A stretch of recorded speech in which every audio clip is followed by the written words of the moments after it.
World War II na libro. 50th anniversary commemorative.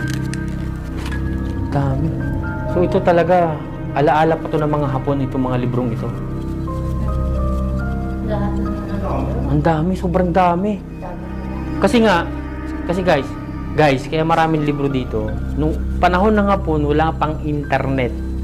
Walang mas TV, walang kahit na ano. So ang libangan ng tao is magbasa ng libro. Kaya ito, meron sila rito. Ang libangan namin yung Comics, di ba, dati?